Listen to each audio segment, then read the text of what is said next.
नुआपड़ा जिला सदर महकुमा क्लब पड़िया स्थित सांस्कृतिक रंगमंच ठारे जिला स्तरीय कृषि महोत्सव और कृषि जंत्रापाति मेला शुभ उद्घाटित हो जाइछि। आजिर उद्घाटनी उत्सव में मुख्य अतिथि भाव में नुआपड़ा जिलापाल मधुसूदन दास जोगदे चाषी मानकु सम्मानित कृषि फसल विविधीकरण उपरे उद्बोधन देई कहिथिले चाषी हसिले देश हसिब।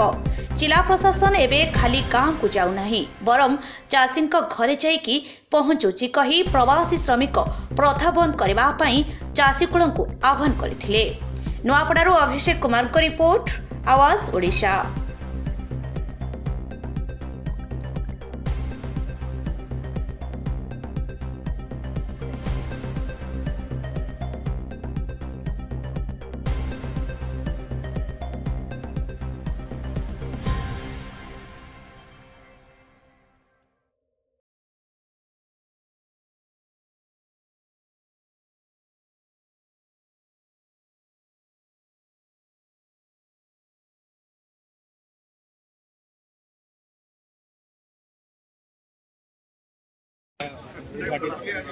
आज जिला कृषि महोत्सव आज उद्घाटित हो जाइए।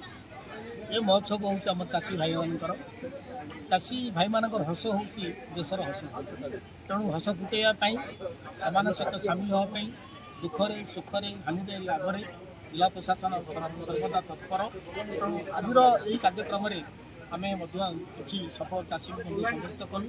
खाली समर्थित कलु से समर्थ कर जिला प्रशासन स्वयं समर्थित है। आम आशा पोषण करूँ आसन दिन मानक चाषी कूलर जिते उन्नति हो पार से जिला प्रशासन सब प्रयास कर चाषी भाई मान अनुरोध करूँ से आम सारा देशर चाष हूँ मेरुदंड। तेणु चाषी भाई मान अनुरोध से चाष मन देवे एवं सरकार पाखे अच्छा जिला प्रशासन पाखे अच्छा सब प्रकार सुविधा सुविधा प्रदान करें।